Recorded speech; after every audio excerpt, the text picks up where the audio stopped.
I think too many of us are familiar with owning games you'll never play, or games you plan to play and then forget about them. I would say it would be safe to assume that a large percentage of you watching this would fall into this category. We all know the feeling. We see something that looks kind of interesting, and then we notice it's on sale, and it's all downhill from there. Humble bundles are probably the biggest culprit, because you see one game that you want, and they give you 10 that you don't. And some of us don't even play the game that we did want. I, for one, would like to change this about my library of games. This might end up being something that I regret, but only time will tell. I have nearly 300 games on Steam, and that number isn't getting any smaller. Steam Calculator indicates I have played about 73% of the games I have, though that number is a little skewed because it counts certain things that it probably shouldn't. I also have a handful of games with only a couple minutes of playtime, which I would not consider as playing the game. This series won't be limited to just games I have through Steam. I have games through Uplay, Origin, Twitch, probably other means that I'm not even aware of, not to mention all the games through the Humble Store that I still haven't redeemed. I probably won't limit it to only older games that I've owned for a long time either. There might be a handful of somewhat new games I also want to make this kind of video on, so I guess this series is going to be fairly open-ended. I'm not necessarily going to be doing this in alphabetical order, but considering my games are sorted that way, it might loosely be alphabetical. So enough explaining of my plans, it's all pretty straightforward anyway. Let's get into our first game of the series. Today's game is Arma 3. This should be a good game to start with. It's near the top of my library, and it's in a category titled Possible Videos. By the way, this group has no merit on what I actually make videos on. I have played Arma 2 before, 13 hours actually, but Arma 3 has been sitting unplayed in my library for months now. I know the Arma series is all about military simulation, but I'm hoping this one's going to be at least a little more accessible. Arma 2 always seemed like they tried to add too many things that it just made the game feel kinda janky. So hopefully Arma 3 plays better. Either way, I'm still going to do really terrible though. Let me begin by saying sorry the video is in 21:9. I know most people are going to be using a 16:9 display, so your full screen viewing experience may not be ideal. My goal is to make these videos at 16:9 and only use 21:9 if the current game's settings suck and don't work with non-native aspect ratios. Starting up the game, I decide to go to the settings and take a look at the key bindings. Yep, I remember this. This is definitely an Arma game. This is the only game I've ever felt needs a second keyboard to be able to get all the functionality the game is designed to have. I also find it a little humorous that they let you set up a controller. I'm not entirely sure you would even be able to get all the basics bound to a single controller. Moving on to the actual gameplay though, they start you off with a nice tutorial, kind of. They put you in a fake VR training simulation for no reason, which I had to restart once because I thought it glitched out. There was a portion where the game was teaching me how to use the compass and told me there was an enemy directly to my east. This is directly to the east of me. Do you see the enemy?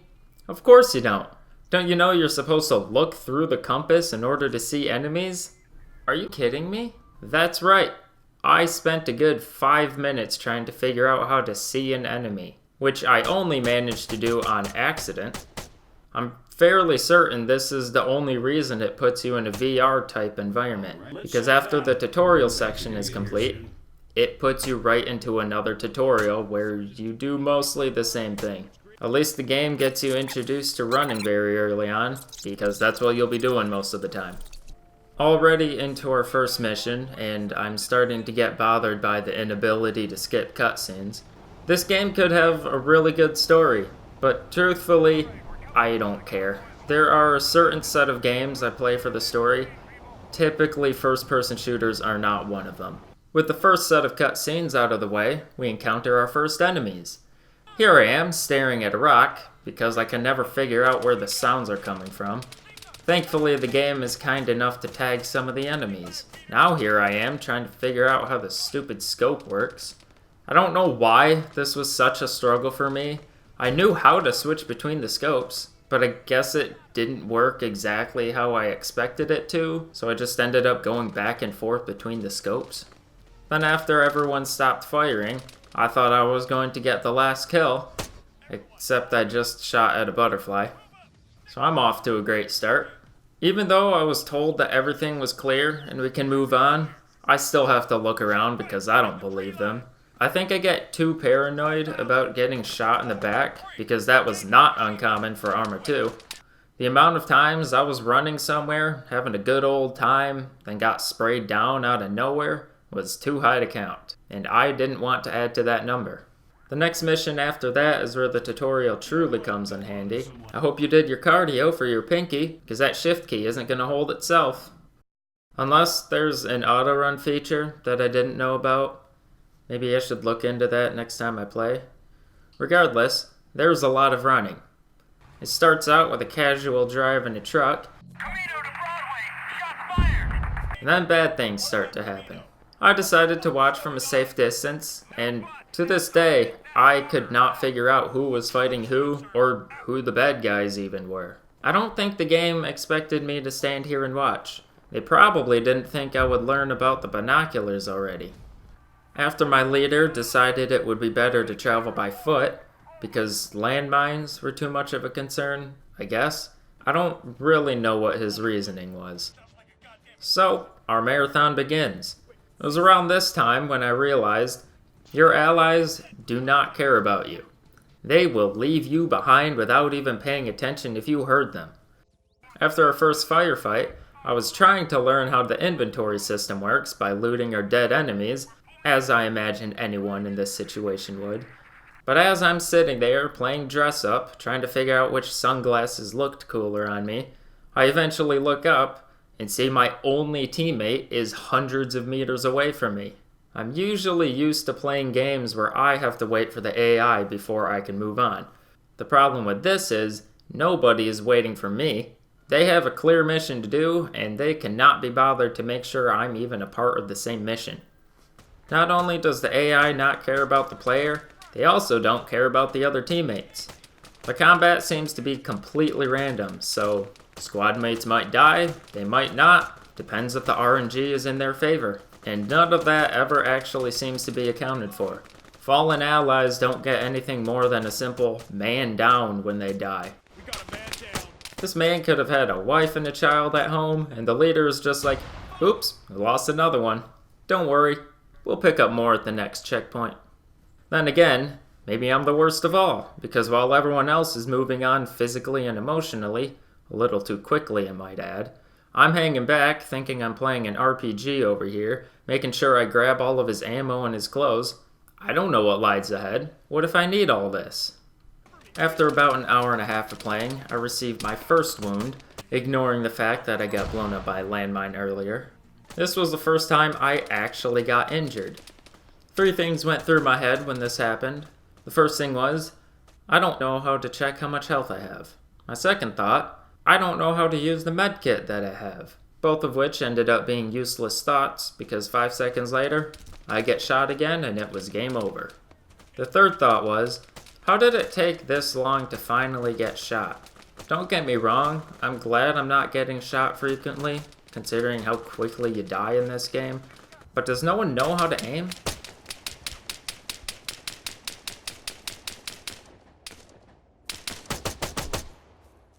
If you ask me, these guys would make perfect stormtroopers. After playing Arma 3 for about 2 hours, I think I'm ready to give my assessment. The most important question is, did I have fun? And I would say I did, actually. It felt a little more playable than Arma 2, but I also haven't played Arma 2 in a couple of years. I know I only played the first real mission, but it seems like it has more direction. I remember playing Arma 2 and realizing I didn't even know what I was supposed to be doing. So much time had passed since the last time I was given any instructions, I kinda just forgot what was going on. And this one feels more willing to tell you where to go. And maybe this will change in later missions, but we'll just have to see. I did realize halfway through playing why the game still felt janky, and that's because this game seems pretty poorly optimized. Most of the time while I was playing, I was getting a pretty consistent 60 FPS, maybe 50 on very high settings. But during certain scenarios, it would drastically drop. I've got a GTX 1080, and this game would occasionally drop to 30 FPS on medium settings. Granted, I was playing at 3440 by 1440 while also recording, but Shadowplay doesn't usually affect performance much at all. Maybe it was an issue with what I was doing or a specific setting, but I would only partially believe that. The inventory system isn't that great either. I like the core functionality of it, where it shows you items that are nearby and lets you click and drag them into your inventory. But I didn't even realize that items had their own inventory until much later in the game. After one of my teammates died and I was looting their body, I saw the bars underneath some of their clothing items. So I thought, this bar is more filled than the one I'm wearing, I should take his clothes. And then I realized, those bars don't indicate durability, they indicate weight. You have your own inventory, then you can have a backpack with its own inventory. You can explore the inventory of specific items, but I never figured out how to go back to your own inventory. So every time I looked in someone's backpack, I had to close the inventory and then reopen it just to get out of the backpack. There's probably some way to go back, but I didn't feel like looking through the encyclopedia of key bindings to try to find something that may not have even existed. Which brings me to my next complaint. Why are there so many key bindings? I feel like I need 3 hands in order to play this game. I shouldn't have to feel the need to let go of my mouse in order to open my compass. Something that the game teaches you how to use, but I don't usually want to let go of my mouse during a gunfight so I can figure out which direction southwest is. I feel like I would have to spend a good 30 to 40 minutes changing all the key bindings just to make sure I have access to everything I need. This game also makes me regret my choice of keyboard. I have one of those fancy split ergonomic keyboards because I'm a nerd, and there were times where I was looking at what key I might have to press for something and thinking, I don't have access to that key. For example, switching between first and third person camera requires you to press enter on your numpad. In order for me to access that key, I have to switch the layout preset on my keyboard, hold down a key to access a different layer, press the numpad enter key, then switch back to my game layout. I realize I'm probably the only person who has this problem, but it's still an issue I ran into. With all that being said, I think I might actually play this game after releasing this video. I probably won't put 13 hours into it, but maybe when I have some free time, maybe some possible streams in the future. So would I recommend this game? I don't know, this isn't a game review. I'm just describing my experience playing it. If you do decide to pick it up though, I would recommend playing it at least once before letting it sit uninstalled in your game collection. I hope you enjoyed this video, and I hope to make this a regular series. I'm just glad I didn't decide to play a game that I would hate. I know those are going to show up in this series, but I wanted to start out with something enjoyable.